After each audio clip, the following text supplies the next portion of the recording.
Hi, welcome to CompTIA training session. In this video, we're going to spend quite a bit of time talking about this specific exam.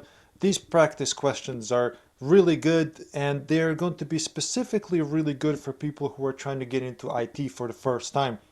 This is going to be a long session, so if you need to bookmark this video and come back to it at some other time, I highly suggest you do that, because I have a feeling this video is going to be over an hour long because there's a lot to cover. There's going to be 33 questions, answers that I have to give you, and also get into details, explain everything of how and why. So it's going to be an excellent video for people who are new to IT, but it also might be an excellent refresher to people who already are into IT, or maybe trying to pass some of these CompTIA exams. A lot of this stuff does get into CompTIA A+, so I'm not sure why this isn't even part of CompTIA A+, but since I've already made videos on CompTIA previously, I've noticed a lot of same stuff that's kind of interconnected. So I wouldn't be surprised if a lot of these questions were going to or are going to be on A+ exam as well. So there is that. Alright guys, let's get into it and see how this goes. Hello and welcome everyone. My name is Irvin, also known as Kobuman. Today we're going to talk about CompTIA IT Fundamentals, certification practice questions, and we're going to give answer. There are 33 of them, guys. There are 33 of them. They are practice questions and they are sample questions. These questions won't necessarily be in the test itself, but there are 33 of them, so in my opinion it's probably a high chance that some of them will slip in and ask. I mean, it's 33 questions and answers that I'm going to give you for this. So yeah, again, I don't know for sure if they will be in the test themselves, but there are a lot of them, and there's definitely a lot to learn from here.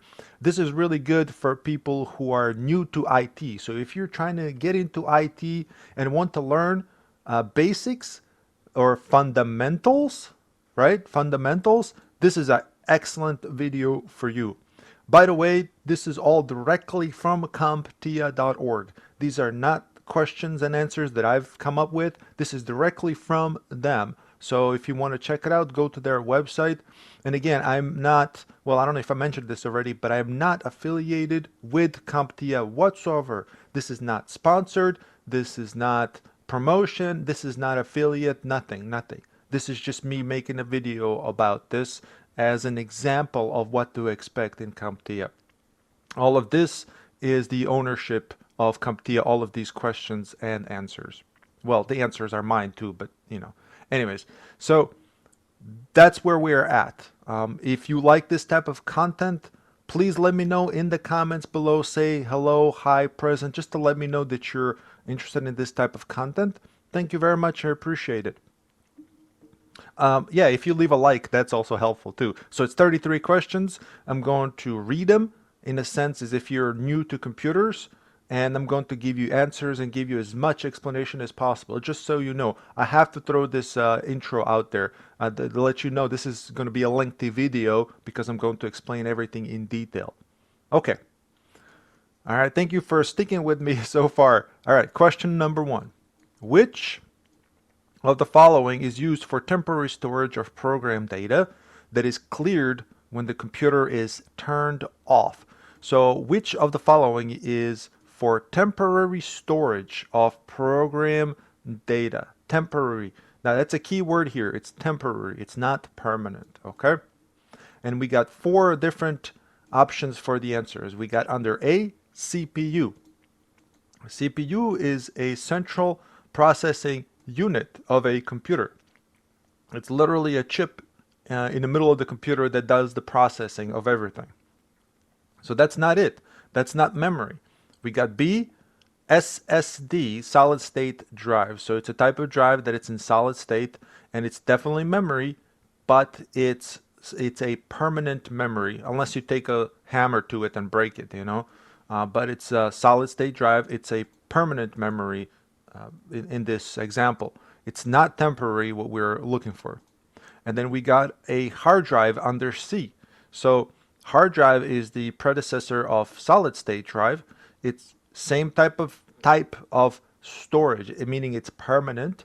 but it's a different type of drive, meaning this one is magnetic, it has disks inside and they spin this and that. So this is permanent in the same sense as SSD is permanent. Okay, it's just different type of technology in the sense that it's, you know, older to newer. Okay, and then we got D, system memory. Now we know that we're looking for a memory, and this is the only other option we have, and they're calling it here system memory, but it's also known as RAM, also known as random access memory. That memory is used by CPU to process program data. So whenever you open up a new program, CPU takes it and puts it into system memory for faster access, because system memory is super fast. However, it's temporary, because when you run out of system memory, CPU will kick out that temporary program. It will kick it out of that storage, and it's going to take it and put a different program inside. So what we're looking for as an answer here is system memory, also known as RAM, random access memory. Okay. Question number 2. Which of the following methods of patching allows for vendor-controlled updates, reduced user interaction, and increased security of the operating system or application? So what they're asking here is, what's the best way to update systems, operating systems, or applications with the least amount of work? That's what they're asking. Now, they're being very confusing here. It should say update, patching, or updates. So patching and updates is the same thing. If something is broken, you patch it, right? That's in real life. You physically patch something. Let's say you have a hole in your shirt, you patch it. And this is the terminology that's been carried over into IT, but it can be confusing to somebody who's not familiar with IT. It's updates. It's also updates. Updates, whenever you update, you push patches or updates. It's the same exact thing. So they're asking, what's the easiest way with the least amount of work to keep an operating system or application updated? That's what they're asking here. This is, by the way, typical of CompTIA. They purposely make confusing questions, so it increases your chance of failing. Okay? And this is not something I come up. I've already made quite a few of these videos in regards to this. So be very careful. Take your time reading this and get yourself familiarized with different terms. It says here patching, but also know that updates are the same thing. So keep that in mind. And it's unfortunate for somebody who is brand new to come across this type of stuff. I'm not a fan of the way they're doing these questions, but it is what it is. So what's the simplest and the least amount of work? What's the best answer when it comes to updating or patching operating systems or applications that require the least amount of work, but at the same time keeps your computer secure? Well, updating, regular updating will obviously make your computer more secure. Okay, so the first option is A, upgrading on periodic basis. Okay, well, you can do that, and that's fine, but you're doing it manually. It doesn't say, you're doing it manually. And then B, frequent patching. Okay, so you do it more often. You don't necessarily have to do it more often, but, not necessarily bad answer, but it's a bad answer in the sense that you have to do it manually. C, automatic updates. Okay, that sounds good to me. Your computer right now that you're using, your Windows operating system or server or application, chances are has automatic updates enabled, which is perfect answer for this. That's the answer. Now B, or I should say D, patching scheduled daily. You shouldn't have to do this, right? You shouldn't have to do this where you schedule it to do daily. They're not going to be daily updates necessarily. However, if you leave it on automatic, you get automatic updates all the time. So if you go to your computer and look at updates, I'll show you this. I have to do this type of stuff to make it more understandable. Here it is. Here are the updates available. And it says it's pending install. This one is literally asking me to click install now. And this I would just enable to be automatic without having to ask me. So if you really want to be, you know, if you really want to answer this properly, you would enable all this to do it automatically. I don't do it personally because some updates can actually break your computer. So there is that. Anyways, the correct answer here is automatic updates though. God, I really don't like how they're going from super easy to very confusing question. I don't like that. But anyways, let's keep this positive. Question number 3. Which of the following security threats would the use of cable locks reduce? So cable locks are basically, see, they're being very, very vague here. Very, very vague here. They don't say what the cable locks are used for, right? And this is exactly what I mean. This is going to keep happening and happening. And this is why I keep making these videos. So to make sure that people are aware of this type of stuff before they spend big money on this type of, on these certificates. Which are the following security threats? Security threats. What they mean is actually, in this context, is a thief. You know, somebody that wants to steal something would use cable locks to reduce the use of cable.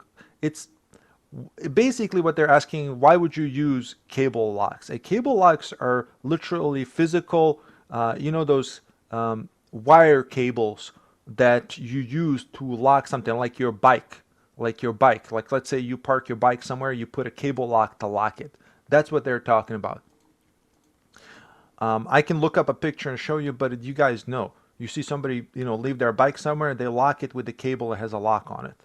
Okay? All right. So what's this? What kind of security threat is this? That's what they're asking.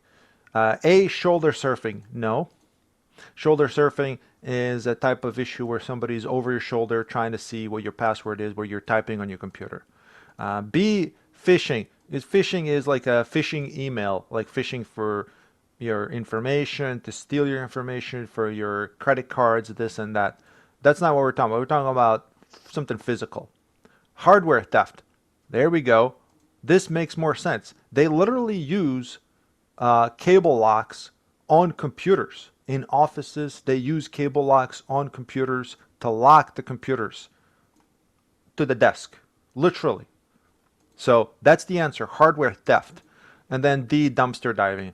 Dumpster diving is, in IT sense, people, and this is outdated in my opinion because everything is digital, but back in the day, people would dumpster dive and trying to fish information. Well, I guess if you dump your computer into a dumpster and somebody gets it, they can take information off your hard drive if it's not locked.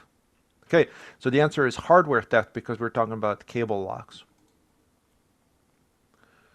All right. Come on. You guys ever have a mouse scroll wheel issue where it's like it just keeps skipping up and down? It's annoying. Okay, question number 4. Question number 4, which of the following is a reason why password complexity is a best practice? Okay.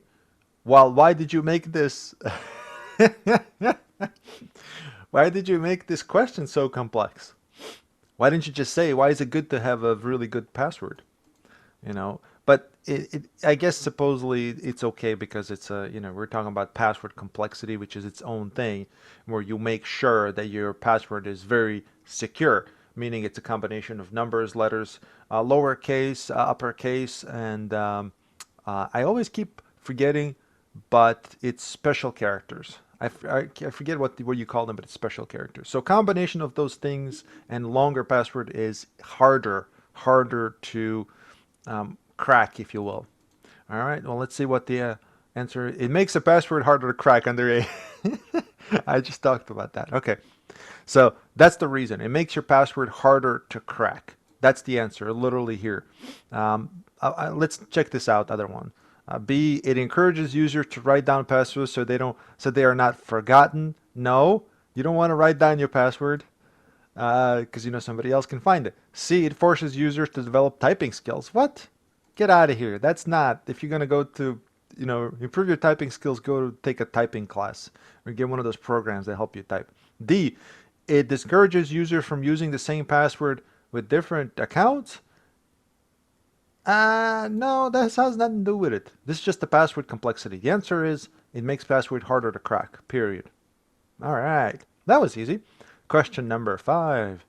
A user receives an email containing a link. Uh-oh. When they hover the mouse over the link, the actual URL does not match the text in the body of the email, and it appears to be a string of random characters. Uh-oh. Which of the following is the best course of action? So basically, you get a sketchy email. You get a sketchy email with a link in it. All right? And when you hover over it, the URL does not match the text in the body of the email. Okay, so it's a link that's in an email that you've received that doesn't look right. Okay, so what would you do if you received one of those emails? A, forward the email to a friend to ask for advice. Uh-oh. No, no, no. No, no, no. You don't want to do this because it could be, we already determined there could be a sketchy email. Every time somebody sends you a link, be super careful because they could be taking you to a website that, they can give you a virus, but it can also basically give you a fake warning. It says, your computer's been affected with a virus. Call this number. You call them and they scam you. All right. And steal your money and all kinds of stuff. B, reply to sender asking for confirmation that it's safe to open. So what would you ask a bad guy that you don't recognize if it's safe to open? No, big no. Delete the email without clicking on the link. Okay? That's a really good option. I say that's a safe bet, but let's see what D says. Click the link because malware protection software is installed on your computer. No. You do not want to click on this whatsoever. The thing is with malware protection software, it is good for known malware. That means somebody already discovered that there is a malware or a virus on your computer. And once they've discovered it, the protection software company creates a fix for it. So if it finds it, it will delete it and take care of it for you. However, if this URL has a link to a 0-day virus, meaning it was created today, 0-day, that means that your protection software will not know how to deal with it. So you don't want to click on this at all. All right, so the only thing that applies here is delete email without clicking on the link.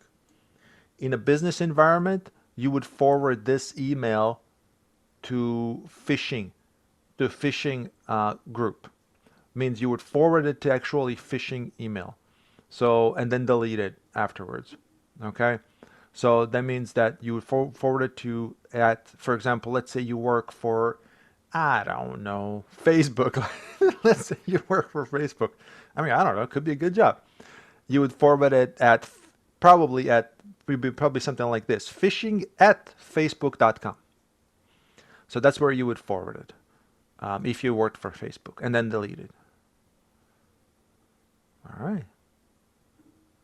Question number 6. Question number 6. Which of the following components serves as temporary storage for computer operations? We just talked about this in the very first question. All right, so here we go. It's the same question as the first question, but it's just they're using different words to confuse you intentionally or to test your knowledge. One of those things. So what is the temporary memory storage for your computer? A, system board. System board is literally a physical board, meaning is well. That's a good explanation, Irvin. Yeah, good. That's an excellent explanation right there. It's electronic board, it's like a circuit. Like you open up your computer and the main board that you see components attached to it, everything that's attached to it, and underneath it is a board, system board. That's what it's called, system board. But it's an electronic device that allows you to connect all the things that are connected on top of it, which, by the way, includes central processing unit, which is B, you notice how they said CPU before, central process unit? Now they're spelling it out. Oh, okay, thanks a lot. And then C, random access memory. Remember they talked about this, and did they name it same up there? I forget. Under A, or on the first one, they called it system memory. Okay, see? They called it system memory. But it's the same thing, because I said, remember, it's called RAM, so it's random access memory. The answer is this. We know this. And then we got expansion card, which is not. Expansion card is basically allows you to plug in something into your computer that expands the operation or capability, hardware capability of your computer. Unrelated to this. So the answer is random access memory. It's the same question as number 1. It's just that it's worded differently. Okay, moving on. Question number 7. The extension .rtf is an example of which of the following file types. So if you're new to computers, every file type, every file that you see on your computer has an extension. For example, like if you have a document, it will have an extension. If you have executable, it will have an extension. Well, here, let me give you an example. I'm just going to go to the root of C here and show you some stuff. Program files, we're just going to pick Internet Explorer. There we go. So extension is basically whatever it says here. You see, it says here .dll. This one here, I don't know what the hell that is. .prod desk, whatever. And here's this one, application. This one's going to have exe. It's not shown here, but if I go to properties, you can see that this one is .exe, meaning executable. So that's what they're talking about. So if you just have regular, document, let's go ahead and create a document, new rich text document, by the way, which is what that is. Rich text document, it's going to have that extension. Here it is. So we know it's a document, right? So sure enough, under the first answer, under A, it's document. We know that it's that. We just talked about executable, which we know it's not that. Executable is usually, it's always a program, I should say. It's a program. You execute it and it executes a bunch of commands. That's why it's called executable. Audio, it's not audio. Spreadsheet, it's not. Spreadsheet would be like Excel. I think it will be XLS, if I'm not mistaken. Somebody correct me in the comments if I'm wrong.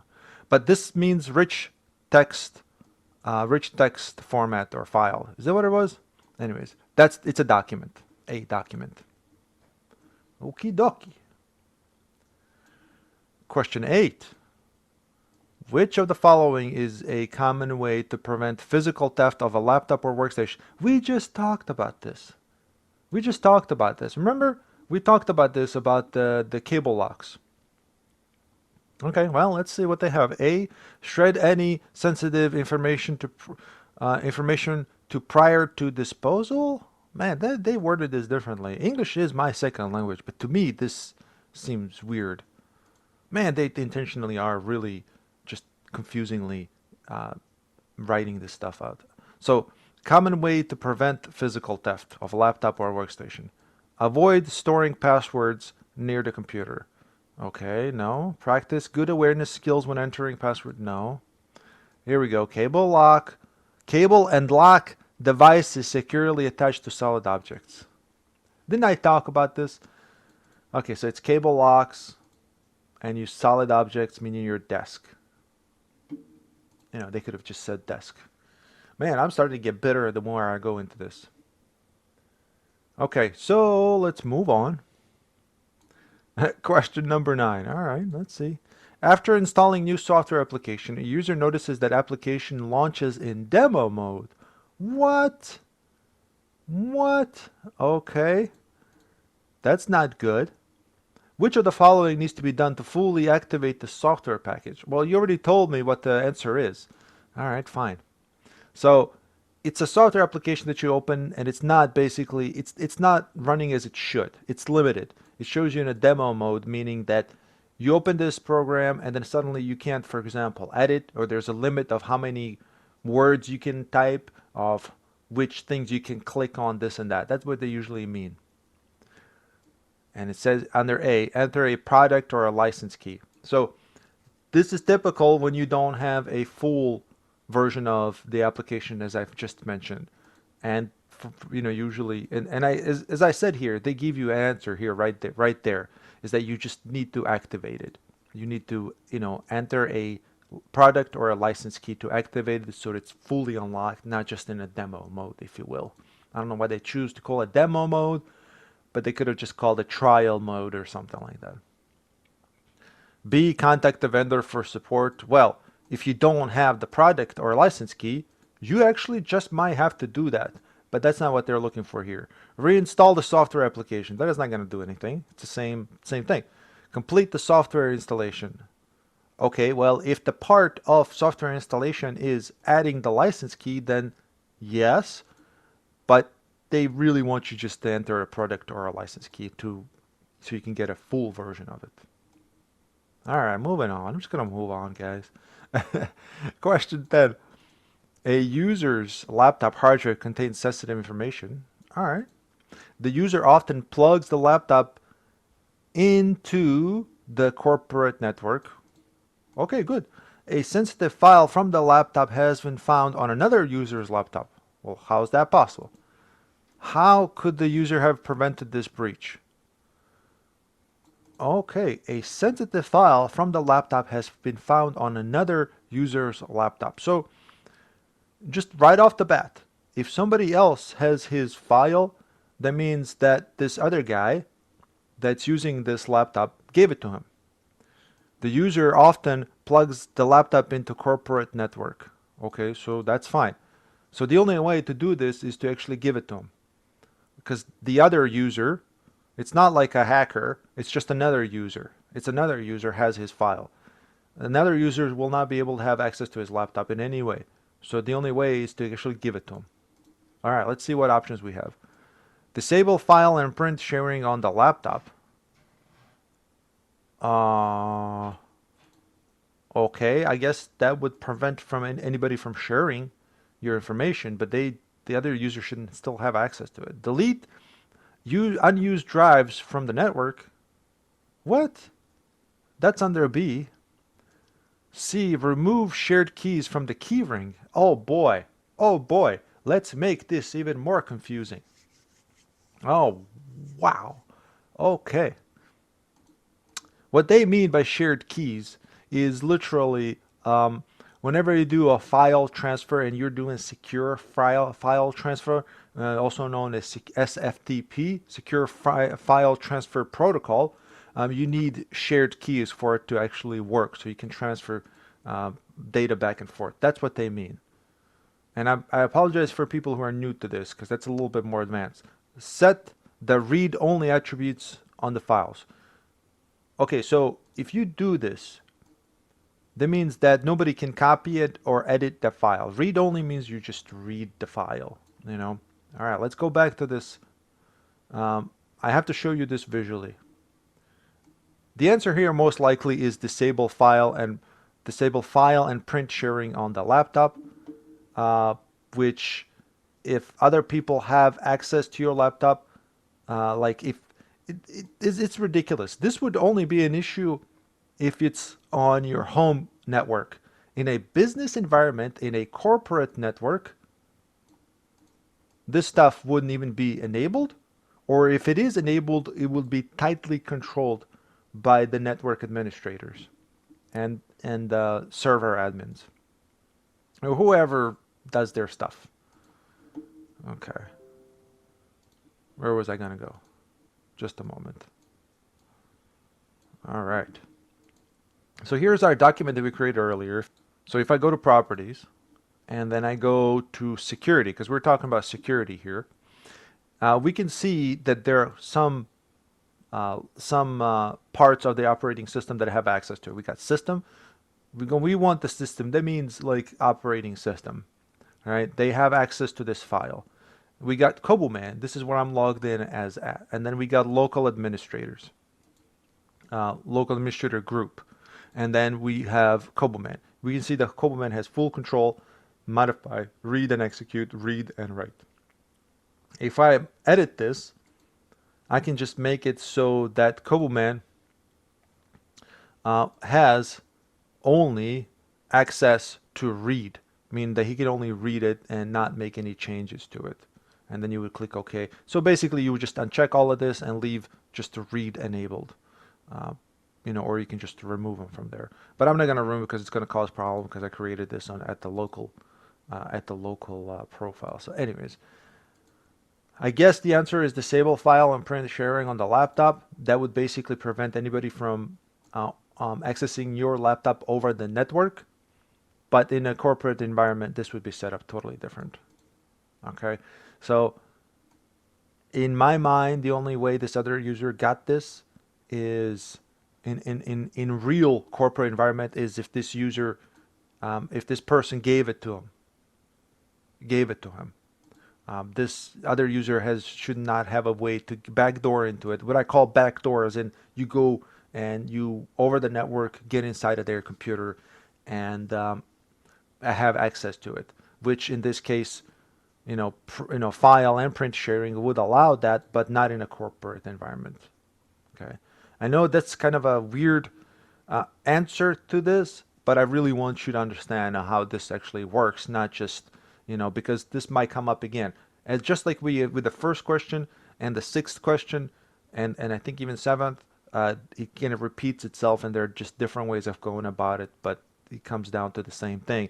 So if we learn ahead proactively, we can answer future questions better. And that's the whole point of these videos, guys, by the way. If you're still watching, please click the like button. Thank you so much. I appreciate it. All right, moving on. All right, let's see here. Question 11. Excuse me. A user's government identification number, birth date, and current address are considered which of the following? Huh. Why would they ask this? This is not a technical question at all. All right, whatever. A, IMAP.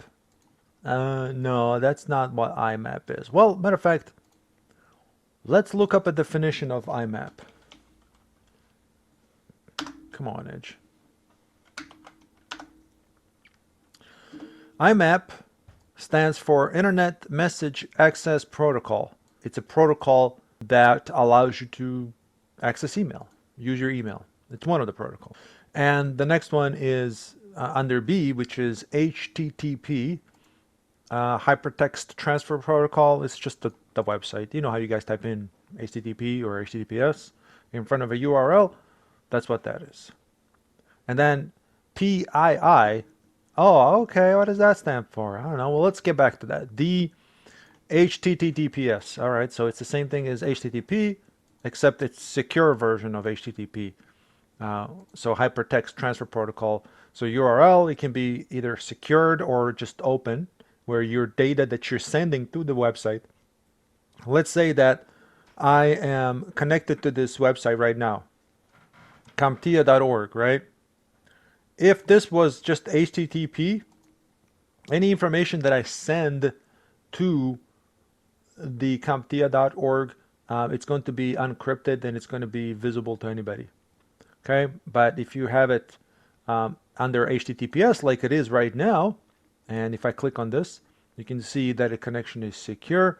That means the connection is encryption. So any data that you send back and forth is encrypted.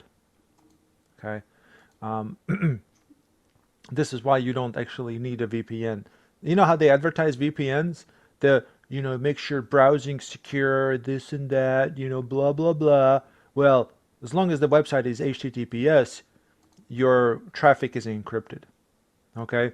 It can be, regardless, if CompTIA.org or any other website decided to intercept any data that you're sending, they can do that regardless of whether you are using a VPN or not, because you're going to go to their website anyways. Like, it's not like you can access CompTIA any other way or Facebook or whatever. All right, let's get back to this C. PII. Just off the top of my head, this probably means personal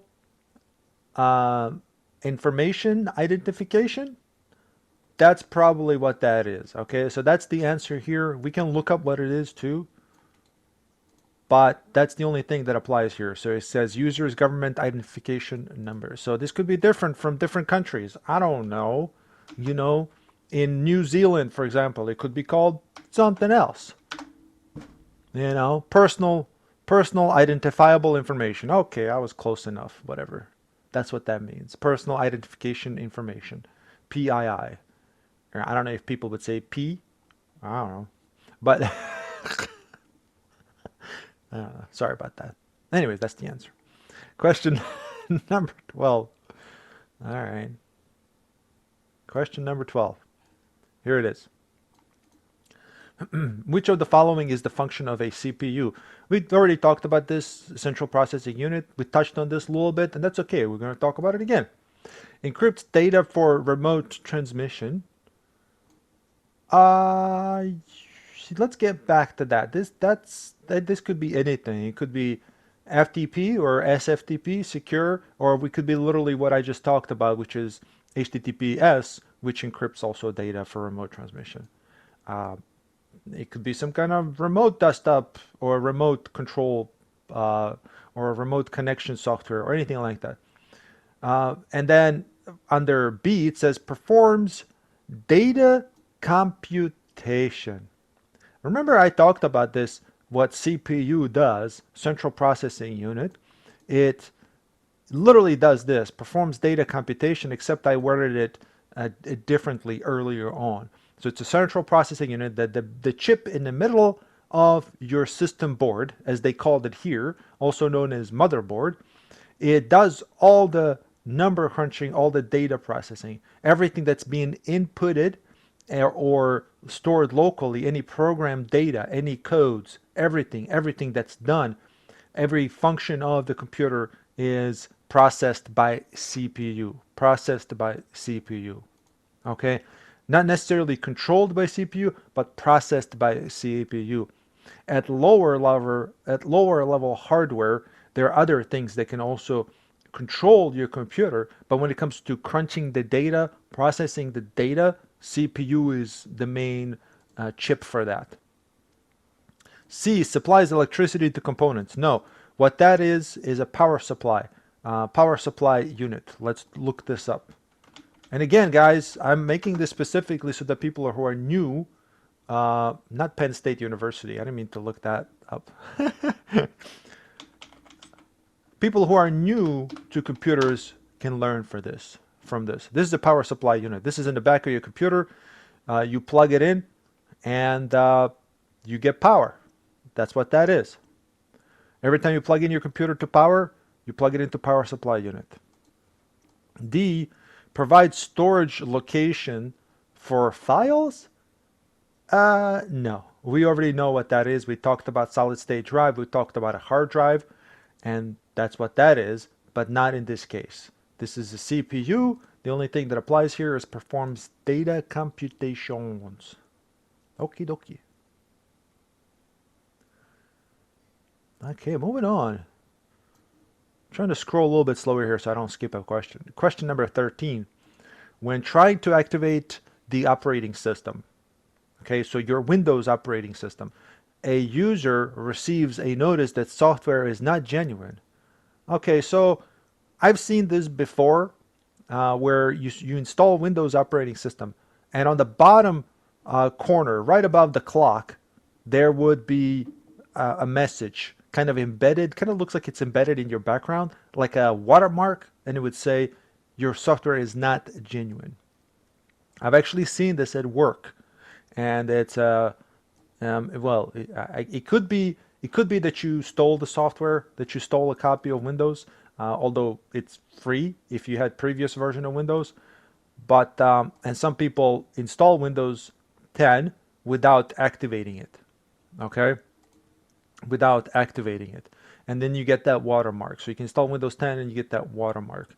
You can also get this. There could be a bug. I've seen it at work, but it was a bug. Which for that there was a fix, you know. It was patched. Remember when we talked about patches? It was patched. Okay. It says here, which of the following security threats has occurred? Which of the following security threats has occurred? Well, when trying to activate the operating system, the user receives a notice the software is not genuine. Okay. What is the security threat here? So again, we'll see. I already mentioned with the reason why this might happen, but let's go through the answers. A, social engineering. No, social engineering is when you socially means when you're talking to somebody, whether it's email, instant messenger, over the phone, you engineer them, or I don't know why it's called social engineering, but it should be social tricking. I don't know, or social scam, or it should be called something else. But basically, they trick you into doing something socially, via email, instant messenger, or over the phone. Usually, that's how you get scammed. Okay, I guess engineering is called engineering here in this example, or I guess it's called social engineering. I should say probably because somebody has to come up with a way to trick you. That makes more sense. I apologize. Take back what I said about weird wording. Phishing is another way of can be also considered another way of social engineering if it's an email that you send. Usually you get an email and it's phishing for your information. Virus attack. Well, phishing is in like they offer you something. They're like, hey, blah blah blah, and in the end you get scammed. Virus attack. We know what the virus attack is. It probably doesn't apply here. And then we got license theft. Right. So the only thing that applies here is license theft, and the reason for that being is, oops, how did I? Oh, I apologize. License theft because it's talking about activating the operating system. So again, people do install Windows operating system on their computer and don't activate it and use it like that, then it works. I forget whether you get updates afterwards or not, but then you can possibly buy a computer from like a seller that's not reputable. They may install a pirated version of it, and then a patch comes through or an update, and they basically ruin their hack. So the only thing that applies here is license theft. So in this case, you're talking about operating system theft. Most likely referring to Windows. I mean, let's be honest. Windows being the most. I mean, I could have said Linux too, but there's no such thing as a key for a Linux. Question 14. A user is configuring a SOHO wireless router. Okay, SOHO wireless router. So what is SOHO, eh? Let's look it up. Soho. Doesn't that sound like a place? That's what it is. Soho, Manhattan. That's what that is. Router. All right. All right. All right. So we're just going to use this example. Soho is a router. Soho router is a broadband router built in and marketed for small office and or home office, right? So it's just a type of wireless router that's specifically designed for like small networks and whatever, but whatever. Let's just move on. It's just a wireless router. I don't know why they would even call it that, because you can set up any router to act any way you want, but that's okay. The user should change their router's default administrator password for which of the following reasons? So any router that you log into, it's going to have a default password, which is very simple. It's usually like admin, like a username is, or login ID is admin, and the password would be admin. So you want to change that so that other people can't access it. Sorry, I'm taking a sip of water here. So other people can't access it. And so how would somebody able to access it? Well, they can simply access it by going to the default IP address of that router, which could be, something like this, 192 There it is. You see how that comes up? You know, be more like this actually, or 0.1, 0.1. You see how all these things that come up are referencing routers. You see that? And I didn't make these searches at all. This is just the suggestions you get automatically. Matter of fact, this is a fresh install of Windows. I had to reinstall it on this computer. And this is how you can go in. Anybody can access this on the same network. So anybody that's on the same network can go to this address and they will get a login web page. And then they can just type in login ID admin, password admin, or admin 123, you know. And for those reasons, you'll want to change the password. Okay, let's see what the options they have for answers. A, to prevent improper data transmission encryption. Well, yeah, I guess if somebody goes in and disables HTTPS for some kind of reason, or you know, this and that, it's not directly speaking to this question. B, to prevent unauthorized configuration changes. Aha. Now we're talking, right? Now we're talking. So this is most likely the answer. But let's say what else we have. To prevent social engineering attacks. No, we already talked about social engineering. I'm not going to repeat that because we literally just talked about it. To increase wireless signal strength. So, okay. So the question is, the user should change the router's default administrator password for which of the following reasons? So you change the password to increase wireless signal strength. This is nonsensical. This is literally trash option for an answer. I'm just going to say it. It's trash. Means it's very, very bad suggestion for an answer. Even if you're trying to trick somebody into making a wrong answer. But the answer is to prevent unauthorized configuration changes, because I just told you, you can go in and make changes. I do want to mention though, if you log into a router, some advanced, usually custom firmware router will allow you to change signal strength. Okay, that's just a bonus answer there. This is another reason why you guys should be watching this type of stuff. Because I'm talking about all kinds of stuff that's related. Question 15. A user wants to purchase a CAD application that requires 8 gigabytes of RAM to operate. Which of the following operating system types is required? Which of the following operating system types is required? What? This is such weirdly worded, man. Weirdly worded. Okay. The user wants to purchase a CAD application. CAD is like for designing stuff that you can like create usually, or like print, whether it's I should say print.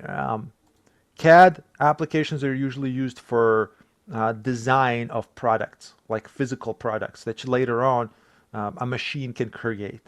Okay, that's just one example of this. Doesn't matter. Requires 8 gigabytes of RAM to operate. Okay, which of the following operating system types is required? I don't even know why they're mentioning 8 gigabytes of RAM, because they're actually talking about, or they're asking which of the following operating system types is required. This is the wording. The wording here is so bad, so bad. I don't care, guys. I'm going to keep trashing CompTIA for this because it's true. This is their work. This is not something I've come up with. And here is suggestions for the answers. A, 8-bit. Okay, whatever. B, 16-bit. Okay. C, 32-bit. And then D, 64-bit. Now, 8-bit and 16-bit. This is the type of operating system. All of these things are types of, these can be classified as the type of operating system, meaning whether your operating system operating on 8-bit, 16-bit, 32-bit, or 64-bit capability. Usually it refers to how much data can be processed at once. Okay, that's what, in a simple answer, without getting into coding and showing you examples of how this works, is basically the higher number, the faster the operating system is, generally speaking. Okay? All right. the main thing to keep in mind here is that you can, most of the computers, most of the programs even nowadays are 32-bit. However, in past 10 years there have been 64-bit software. So 64-bit software that requires a 64-bit operating system. Now, admittedly, all the new operating systems are 64-bit, including Windows, and I want to say starting with Windows XP. XP started with 32-bit operating system, but then later on released a 64-bit, which was not very stable. Anything after that was 64-bit, including this operating system that I'm using right now. Now let's look at the file system to give you an idea. Programs, however, because they're talking about an application here. They're talking about specifically installing an application that they're saying, so any of these two answers could be right. Here is local C. This is a local drive. This program files here, x86, refers to 32-bit applications installed. This is reserved for 32-bit applications. When you go in, there's stuff. And chances are when you install a program, it's going to be in there. And here's regular program files, just program files. This is for 64-bit software or applications installed on your computer. So you can install 32-bit applications onto a 64-bit computer. Okay? And here they are asking which of the following operating systems types is required. So technically speaking, if this CAD application is 32-bit, you don't need to necessarily have a 64-bit operating system. Okay? However, you can install it onto 64-bit operating system. So to be safe, I would just say 64-bit. I would say 64-bit because you can install 32-bit applications onto it, just to be a safeguard. And there are no current 32-bit operating systems. Okay, so 64-bit is the answer here and my final answer for $1 million. Okay, moving on. And by the way, this can also be seen in different areas. Let me go back just real quick to local C, not just program files. If you go to Windows, just a moment, here it is. System 32 houses, and this is very confusing, houses 64-bit extensions, DLLs, and everything else that's related to 64-bit operation. It's in here. Look at this. And I want you to take a snapshot of it. Look at these files, folders, just kind of names. Look at all these DLLs and stuff like that. To compensate for 32-bit applications, there's also another folder called syswow64. Here. Notice how it has same folders, same DLLs and all of that. That's because it's to compensate for or to allow 32-bit applications to work. And I know it says here 64, but the fact is this is for 32-bit applications. Okay? Question number 16. Several users want to share a common folder with high availability. So a bunch of people want to share a folder with high availability, meaning that you can access it at any time without any issues. So it's like a folder somewhere and everybody wants to have access to it. It's a common folder and everybody wants to have access to it, and it needs to be high availability, meaning that you can access it any time and it'll be no problem. Which of the following devices is best for this requirement? So what's best to have a folder that everybody's going to access and use somewhere on the network, most likely, right? All right, and then we've got a bunch of options here. First one is a large USB flash drive connected to a PC. Now, they're being tricky here. Again, A large USB flash drive. This can be done. This can be set up. Flash drives, especially cheap ones, are notoriously slow, and it's if it's going especially over USB 2.0, it's going to be slow, and not many people are going to be able to access it at the same time. Another reason why it's called high availability, that means also means that a bunch of people can access it at the same time. USB won't be able to handle this. Okay, because it's not fast enough. Simply it's fast enough. It's like literally look at the front of your computer. There's a USB slot. Imagine plugging that in and then 100 people trying to use it. B, medium capacity SATA hard drive. Okay, I mean that's another form of storage, but it's medium capacity, which is not, I mean, I guess it's okay if it's just one folder. Um, Serial ATA hard drive, SATA hard drive. Um, this would still be just a hard drive plugged into a machine. This could be a computer, server. It's not being very specific for this type of a situation. Remember, we need a common folder for several people to use with high availability, which again, most likely place would be, well, here we go. C, network attached storage appliance. Now we're making more sense. Now it's on a network. Network is designed to serve several users in this case, right? Several users, or 100 users, or 1,000 users, or whatever. Internet is a giant network that serves, thousands of users. Using this website is an example of this. Basically, network attached storage appliance. Yeah, that seems like a really good answer. And then D, of course, it's nonsensical. Firewall with security management has nothing to do with it. Firewall just prevents data from going back and forth. No, we need. Why is this doing this? It's probably when I like click on it. This is just some edge thing. So we need a common folder with high availability where everybody can access it, and the answer is network attached storage appliance. All right, so we're going to move on from that. So question 17, which of the following is the component responsible for interconnectivity of internal system devices? Oh, excellent. Don't you love it how it just works out, since I've already talked about this? Remember how I talked about system board and motherboard, how it's the same thing? This is what they mean here, I bet you.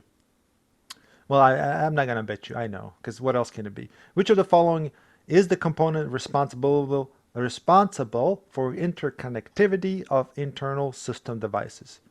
So which component will allow for other components to work, basically, that are attached or added to the computer? So we got A, system case. Well, that's just a case. It's just metal. It's a box. B, power supply. We talked about what power supply is. That's just for power. I showed you that. C, motherboard. Aha. So motherboard, you got a motherboard, also known as system board. It's well, let's talk about it. Let's look it up. Motherboard. Here we go. Here's a picture of a motherboard, and things that you add on top of this, plug in anything or anything that you want to do with it, is basically going to allow for interconnection, right? You're connecting things to the motherboard. Simple as that. There are a bunch of different versions of it. There are some there. Hey man, I must be getting a little tired here. This is where my English starts to act up a little bit. I apologize. Anyways, when you start adding things, it's going to start to interconnect things onto the motherboard, and things are just going to start to work, because that's the whole point of motherboard. So you can add things to it, just like Legos. You just keep attaching things, And then the other option is expansion card. We know it's not that, so it's C, motherboard. All right. All right. Question 18. Which of the following software types protects a desktop from malicious attacks? This should be a simple answer. From malicious attacks, meaning malwares, viruses, and etc. Malicious stuff that's going to ruin your day on your computer. So a backup. Which of the following software types protects a desktop from malicious attacks?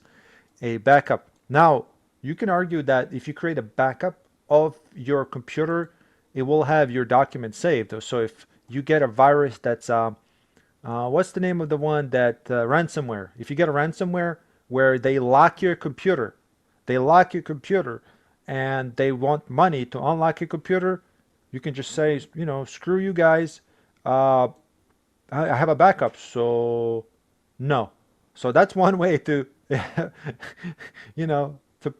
protect your computer from malicious attacks. And you can create a backup by using software, literally. But what they want is antivirus. That's what they want. They want an answer to be antivirus. And then we got C, diagnostic.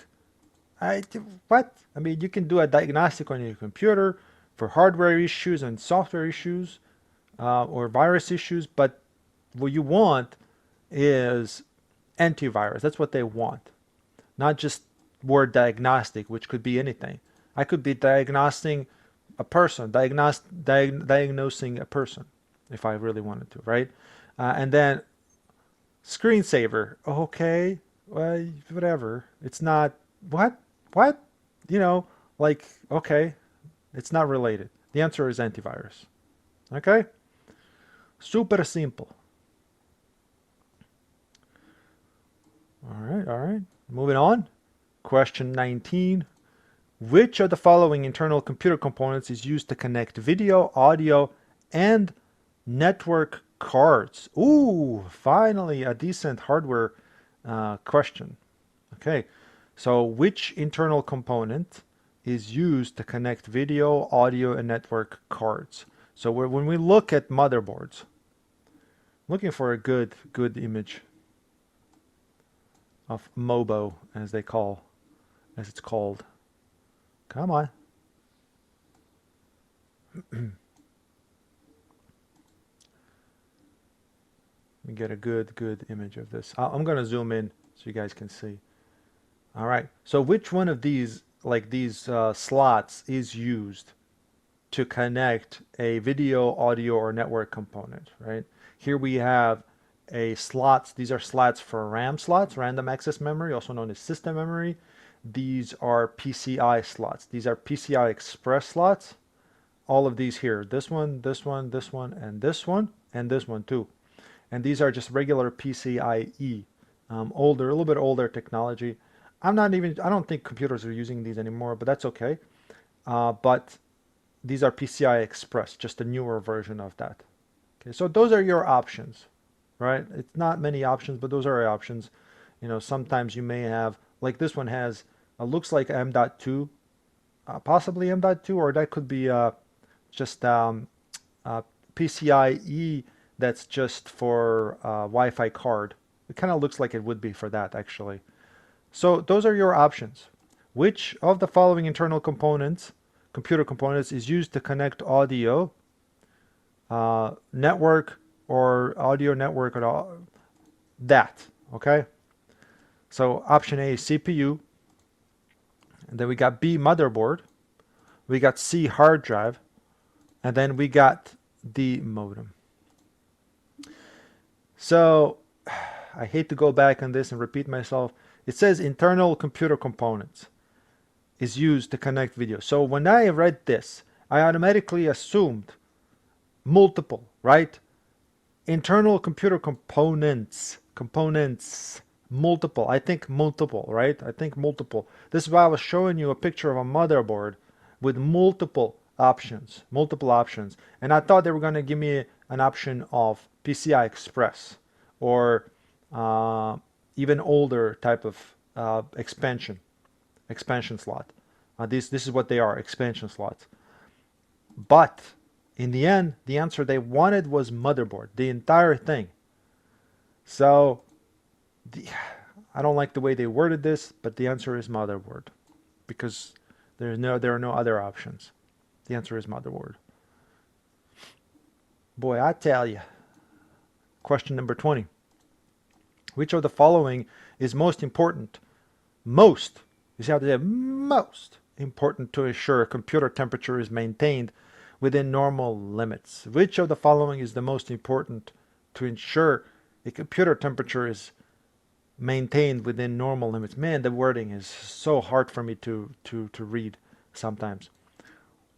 What is the most, like, what do you need to make sure that temperatures in your computer are normal? Or you know, what should you do to make sure that the computer doesn't overheat? How about that?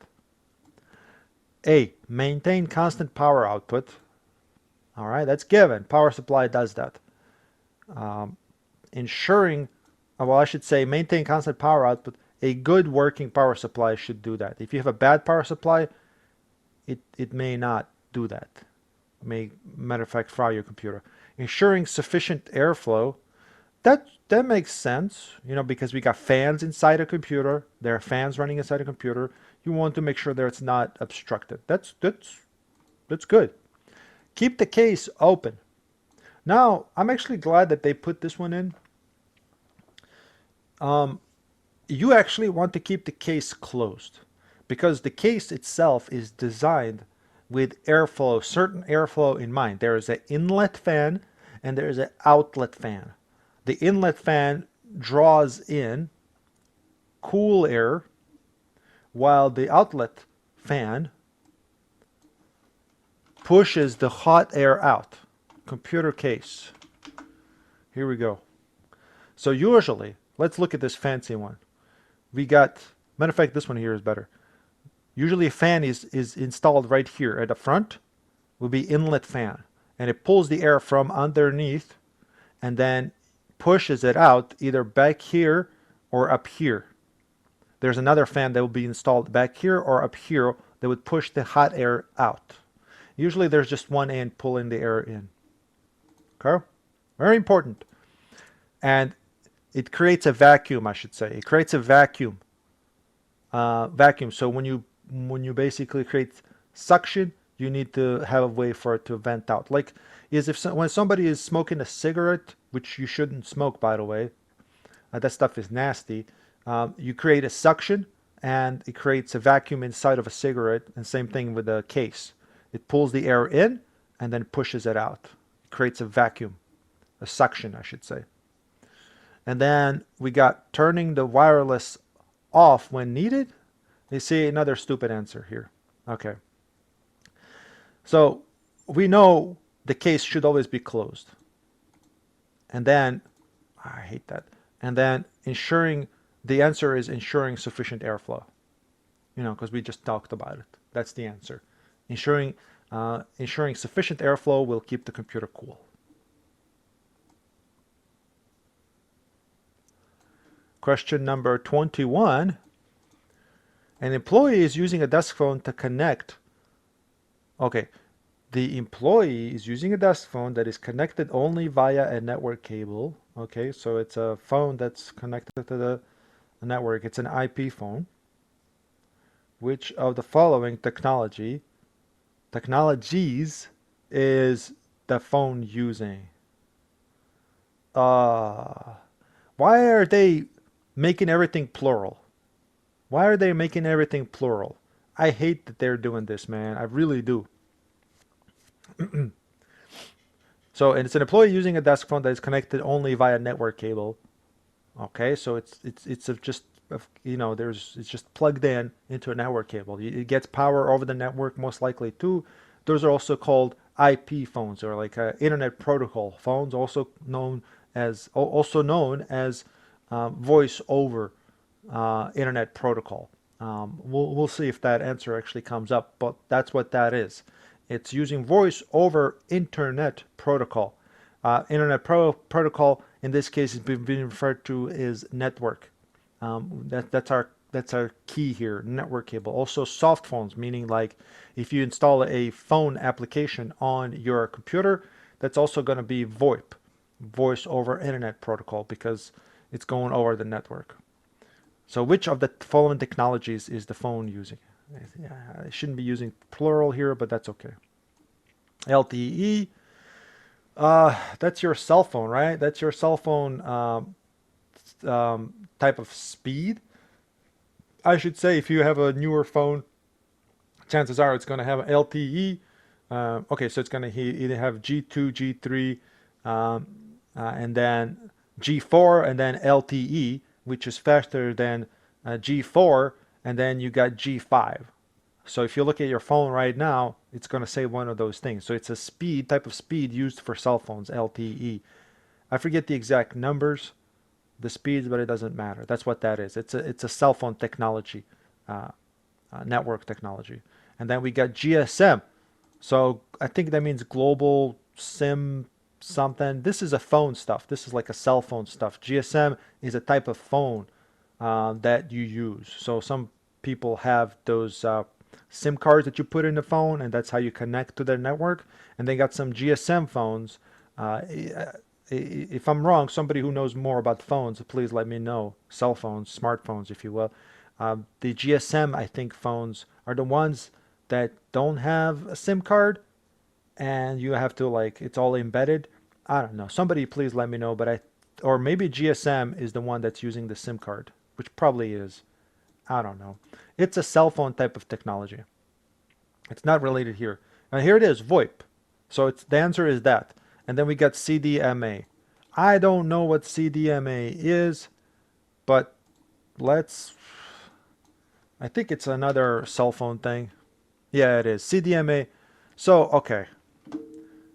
All right.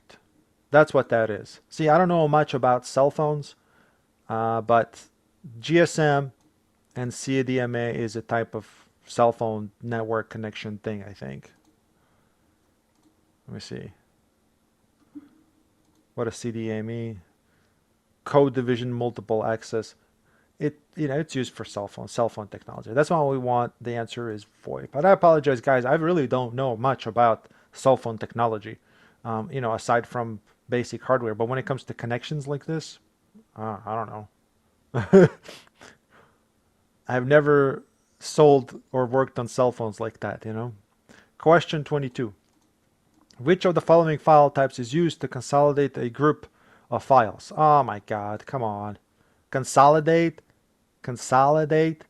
This really should, I know what they're meaning here, but it's asking which of the following types, which of the following file types, see they keep using a plural, but I bet you only one of them is an answer, is used to consolidate a group of files.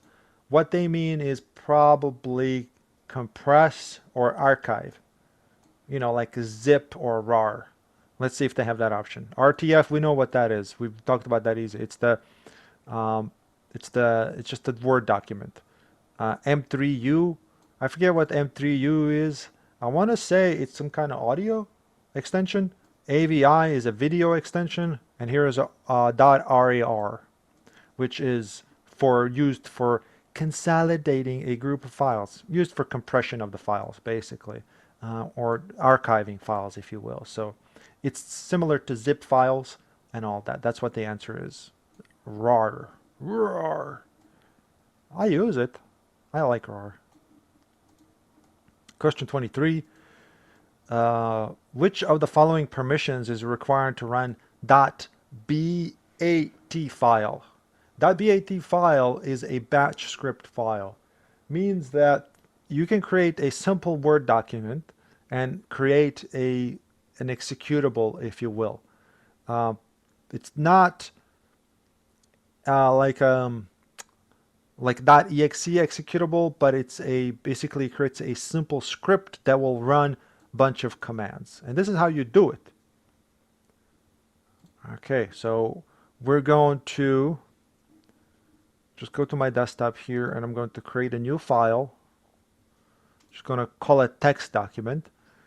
And this text document, in order to make it a bat or script, the .bat file, all you have to do is just rename the extension. And that's easily done. But before you do that, what you want to do is open up your Word document and create some batch scripts. For example, I don't know, CD, C, or any just simple batch script, a bunch of commands. You put a bunch of commands in, and then you go to File, Save As, and then instead of text document, you would type in .bat. And when I save it, you'll see it's going to change. The icon is going to change. It's not going to look like this, but it's going to be a different file. Okay. I'm going to close this. And here is our text document. See how it now, it's a Windows batch file right here. Now if I open it, it's just going to run any commands that are inside of it. And now you can see that it's .bat. It's very useful. It's actually been a while since I've actually created any batch files, I should say. See, when you run it like that, it just it comes up real quick, and it just flashes. Software installations are still using this type of stuff. You can do all kinds of stuff. You can copy, move files from one location to another. You can change registry settings and all of that. However, for this script to work, by the way, you can also create a virus with this. For this to work, you need administrator privileges. Okay, so which of the following permissions is required to run .bat file? So, you know, first one is under A, which is delete. No. Execute, yes. Remember, I just said you need administrator privileges to run it, or also known as to execute, because like those. It comes from the extension of .exe. That's where that comes from. This is what we need. We need this permission, and for that to happen, we need to have permission from the administrator, meaning that we need to have the ability to execute. We also talked about that in the security security options for the file that we created earlier. Or you need write. No, you don't need write necessarily. I mean, unless, well, you need both kinda. You need both of these, all of these actually, but the main one you need is execute. But it's probably in this case given that if you have execute, you also have read and write and modify, because if your bat file is making changes and saving things, then you're going to need write permission and modify permission. So if you're writing something with that bat script, then you need a write permission. If you're modifying like registry settings, you need that as well. There you go. So the answer is execute because it applies the most, but also these other ones. Okie dokie, okie dokie. Question 24. All people that are still with me, thank you so much, guys. It seems like you're having fun, so welcome. And let me know in the comments if you're still having fun. If you're still here at the, I don't know what minute mark. Is it probably an hour, maybe 45 minutes of this already? All right, thank you so much, guys. Question 24. After installing the OS on a workstation, a technician notices that everything is displayed in a large, in large windows, and the viewing area is limited. I'm really struggling with these wording of these, but that's okay. This is intentional, and I'm sure the actual test questions are like this too, intentionally. After installing the OS on a workstation, so you installed the OS on a workstation, a technician notices that everything is displayed in a large windows and viewing area is limited. So whatever you see on your display is large, super large bloated windows, and you don't see much else, right? Which of the following will the technician need to adjust to resolve the issue? Okay, it's a good question. It's a good question. Okay, so here we go. A, color depth. So they are referring to color depth on a monitor or a display, right? Color depth. We're not really concerned about color here. We're concerned about huge windows and the fact that you really can't see much else because the other windows are kind of blocking everything. B, orientation. Well, it's not like the screen is flipped, so there is no orientation issue. So it's not like somebody went and flip the screen around, which, by the way, you can flip around a screen. So it's, people do that as a prank sometimes. We got DPI settings. Now, DPI settings refer to how big the fonts are and this and that. This is specifically talking about large windows that are obstructing the view, right? The large windows, and they're obstructing the view. So not necessarily DPI settings. now I'm not saying it's impossible, but DPI settings are usually related to fonts and font sizes. And then we got resolution. Aha. So this is the main thing that applies to here. And when you go to change resolution, the bigger resolution is, the more space you will have to work with when it comes to desktop real estate, which also shrinks the size of windows. So, and I apologize here, I don't have display resolution here listed because I'm remoting into this computer that I'm using. But basically, if your resolution is, in this case, let's say, I don't know, 640 by 480, the window might be this size. Like, for example, this window that I'm showing you here. But if you change the resolution to 1080p, which is 1920 by 1080, suddenly this window will shrink to this size. You would still view all this other stuff. It wouldn't be doing like this, but it would be smaller window because you'll have more desktop real estate. And that's the answer for that. Resolution. Okay, that means we can move on to question number 25. Which of the following connector types can be used by both mice and keyboards? Select two. Okay, so where can we connect our mice and keyboard? Which type of connection? Thunderbolt? No. This is for data transfers mostly. I've never seen a peripheral, which is what mice and keyboards are. They're, peripherals. Well, I'll take that back. Anything can be a peripheral that you plug into a computer like that. That's like an external connector. But Thunderbolt is usually used for high speed transfers. I want to say this is mostly on Mac, Thunderbolt. Anyways, that's what that is.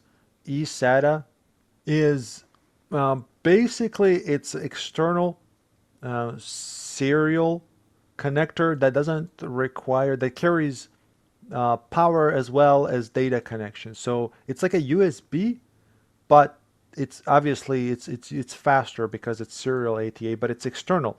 So you plug it in like on a side of your laptop or a computer, but it also carries power on it. So you don't need additional power for whatever that you. It's not very commonly used, but it's some computers use it, I suppose. USB, and well, we know USB, and that's just a regular standard connector that most of the things are connected, especially mice and keyboards. Most people will use a USB nowadays. And then we got PS over 2, also known as PS2, not the PlayStation. This is old type of connection for mice and keyboard, so that's applicable. And then FireWire is kind of similar to Thunderbolt, but like older version. I mean, I say similar in the sense that it's mostly used for big, high speed data transfers. But FireWire is old now, like really old. So you'll have a USB that's faster than even old FireWire, So select two here. So we're just going to select the ones that apply the most, USB and PS2. Because PS2 is the old way of connecting mice and keyboards, which no new computer will have for the past probably 10 years. But USB, universal serial bus is most likely. So yeah, that's the answer. Those are the answers. Question 26. Which of the following will allow easiest and fastest way to share a single file between two modern smartphones without joining them on the same Wi-Fi network? Okay, so this one is actually a very easy to understand question. What is the fastest way to share a single file between two modern smartphones? Okay, so we got option A, micro SD. No, actually, most new cell phones don't have this because manufacturers nowadays, they don't want you to buy a cheaper phone that has, for example, 64 gigabytes of storage and they don't want to add these anymore. They used to be more common, but they don't want to add these micro SD connections anymore, which are very small, almost like a half a nail size memory card that you just push in and you plug in, and now you expanded your storage. They don't do this much anymore because they want you to pay a lot more money for more internal storage. But it is possible. Bluetooth, yeah, that's a decent way. You can connect to somebody really easily on with Bluetooth. USB connection, no. No, it's possible, but no. Infrared, no, infrared is not very reliable, and it's, I want to say it's slow, but don't quote me on that. I'd say Bluetooth. The answer is Bluetooth. Definitely Bluetooth. Okay? So that way, it's the fastest way to share a single file between two modern smartphones. All smartphones have Bluetooth. And that's my final answer. It's, by the way, it's very simple. You just initiate the Bluetooth connection after you pair a device. You initiate, and the other side just says accept, and then just you get it. You know, whenever you're trying to send them something, they get a pop-up that says, "Do you want to receive this file?" You say, "Okay," and it just works. Question 27. An end user has 16 gigabytes of RAM installed on a computer system. Okay, here we go. I wonder if it's even related. Which of the following describes why the OS only uses a maximum of 4 gigabyte of RAM? Oh, okay. All right. That's a decent question. So we have 16 gigs of RAM installed on our computer, but the operating system is only using 4. Yeah, you know. What's up with that? So let's see. What kind of options do we have here? The operating system is 16-bit? No, because if it's a 16-bit, you wouldn't even be able to install 16 gigabytes of RAM. When 16-bit operating systems are more around, I would be reluctant to say that computers even had 1 gigabyte of RAM. Matter of fact, I don't think they did. So that's not it. The computer has corrupted RAM? No. No, that's not it. The computer has defective motherboard? No. The operating system is 32-bit? No. The computer has a virus? No, that doesn't make sense. What I was thinking here is that on idle, the OS, in this example here, I'll show you. In this example, is only using a part of the RAM. Here it is. This computer, literally here, that I'm using here, only has working 4 gigabytes of RAM, right here. But right now, it's only using 2.5. You see that? 2.5 out of 3.9. So that's what I was thinking. Now, if I was to open up another program, then this 2.5 will go up. And that's what would be my answer, as in, well, it's on idle. It doesn't need to use more than 4 gigabytes or whatever it is, in this case 2.5. But that's not what they're asking here at all. An end user has 60 gigabytes of RAM installed on a computer system. To me, that means it's installed and it's working. That's what that means to me. Which of the following describes why the OS only uses a maximum of 4 gigabytes of RAM? Uses maximum of 4 gigabytes of RAM. Uses maximum 4 gigabytes of RAM. Is it the... It can't be. They can't be asking the limitation of operating system.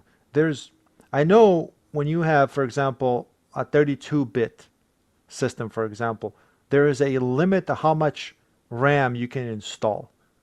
But it has to be more than 4 gigabytes. Maybe I'm wrong. There's no way. All right, let me see here. RAM limit for 32-bit OS.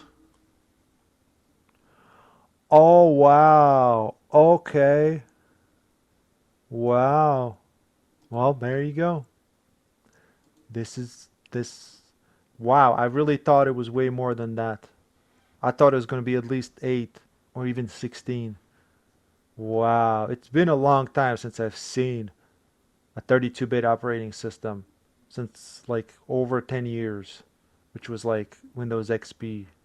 Heck, I think it's been 15 years since XP was around. So that's the answer. The operating system is 32-bit. But then, this is so stupid. Installed 16 gigabytes.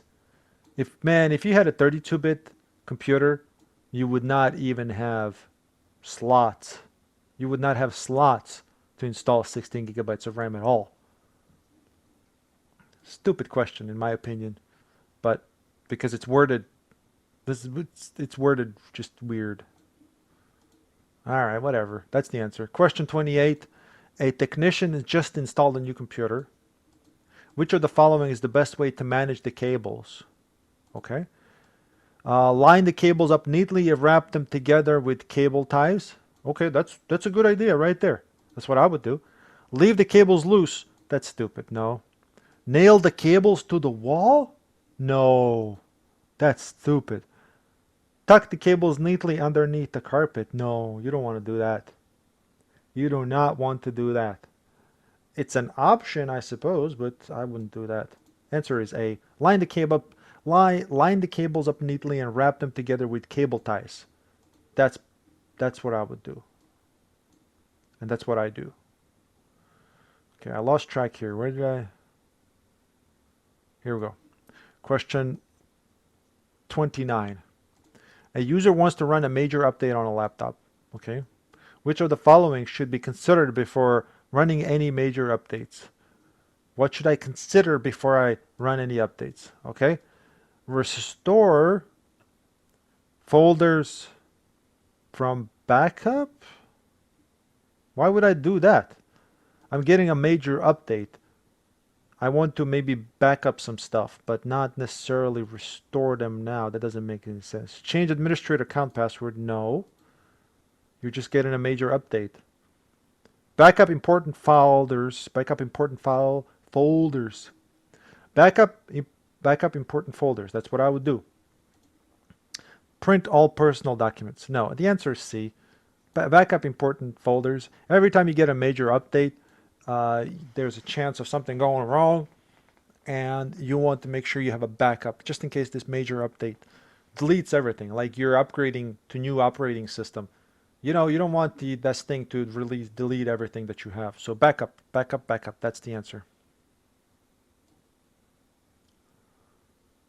Question number 30. We're almost there, guys.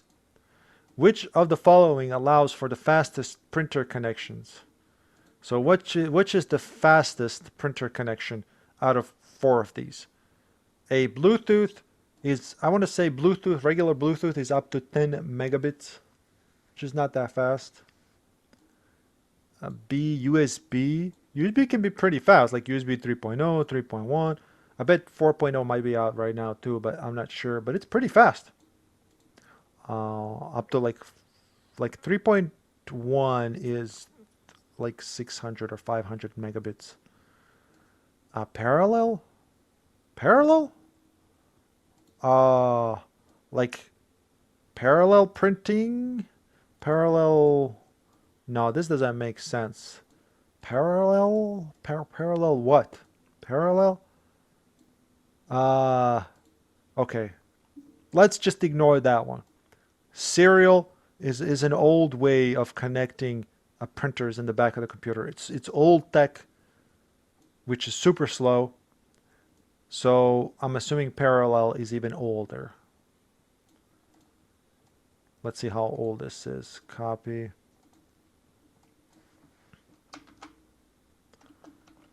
I mean, this has to be...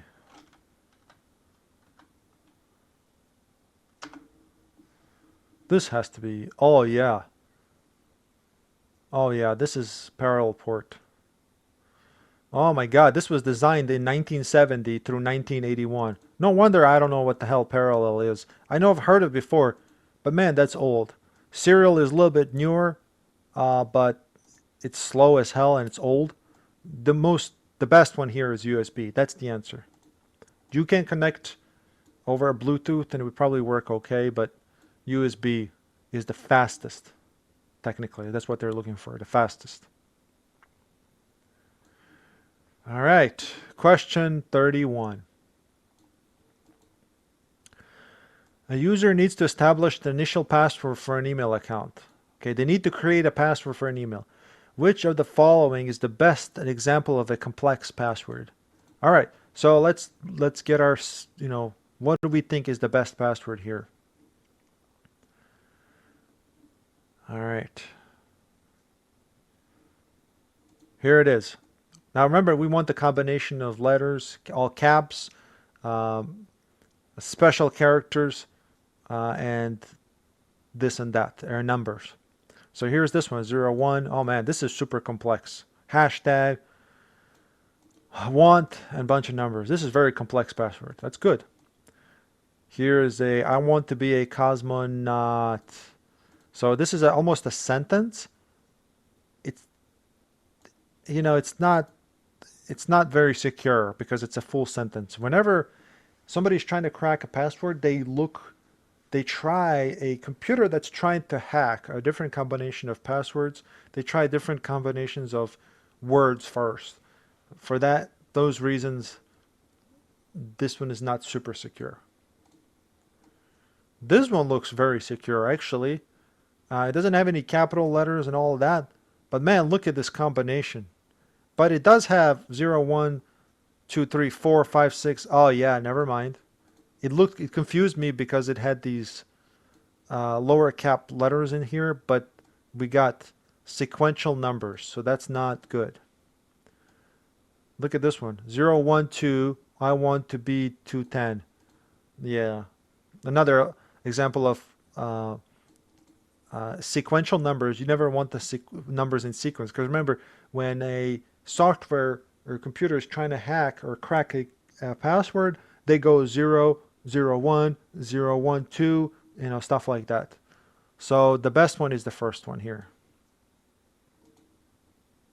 Although it does have word I want in it, but it's definitely more secure than the other ones. Although some of these would be fairly hard to crack, and I don't know if anybody would bother to spend time on it, but they do have computers that do that, so it's possible. Question 32. Which of the following is an advantage of using a 64-bit operating system? Now, this is going to be referring to RAM. I know that for sure, how much RAM you can have. Now, I wish this was worded and kind of implied on that other question. It would have been easier to guess. Ability to recognize an SSD? No, that's not it. That's not it. Ability to attain a IP version 6 address? Now, this is just a protocol. By the way, they have a typo here. Look, they have a 3 in there. Somebody put a typo in here. No, this is just a protocol that Windows operating system just has. It's software based. Ability to utilize a large amount of RAM. Yeah, that's what that is. I believe that 64-bit operating system can support up to 128 gigabits of RAM. Gigabytes. I'm sorry, guys. I'm getting tired. This is getting long. This is a long video. Let's see here. Of 64-bit. Now, this also depends on the CPU. Okay? Like, a newer CPUs will be able to handle more RAM. So it's not just about limit of operating system, okay? But here it is. I guessed it right.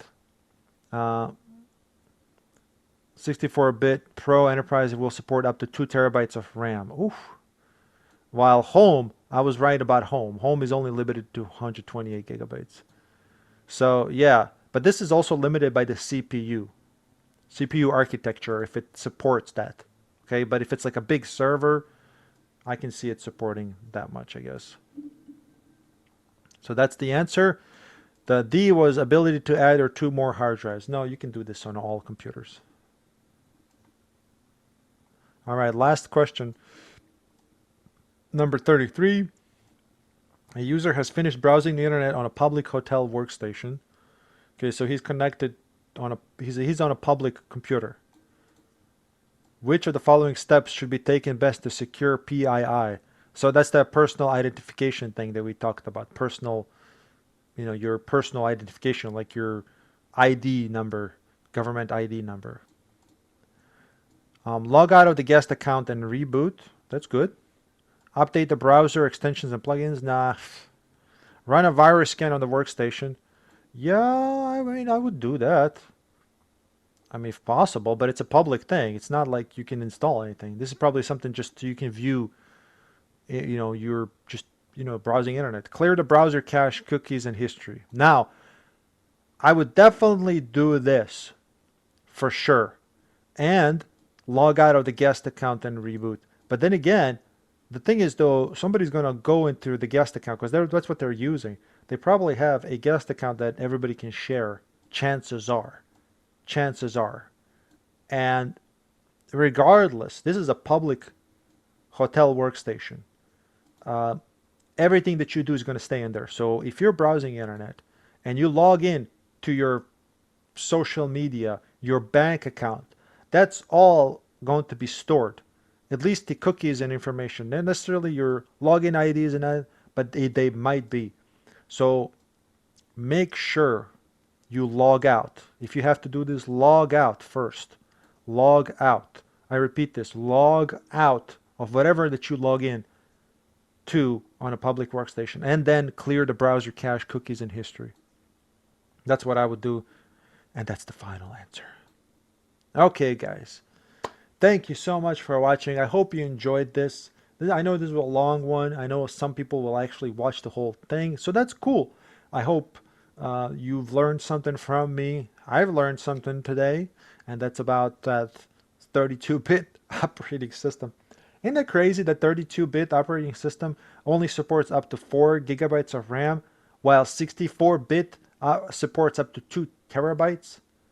Come on, man. But I digress. Thank you to people who became members of this channel. I really appreciate it. Definitely not necessary, but I do appreciate it nonetheless. Special shout out to you people. And if you can leave a like and leave a comment, let me know if you watched the whole thing. I'm really curious how many people leave a comment to say that they watched the whole thing. I have more of these videos, more CompTIA stuff. Check them out. I'll put a link to the playlist at the end of this video. You could probably click on it right now. I don't know. I'll put it here on the left side. So if you want to click it on there, you can do that. All right. Thank you, and you have a wonderful day. Bye-bye.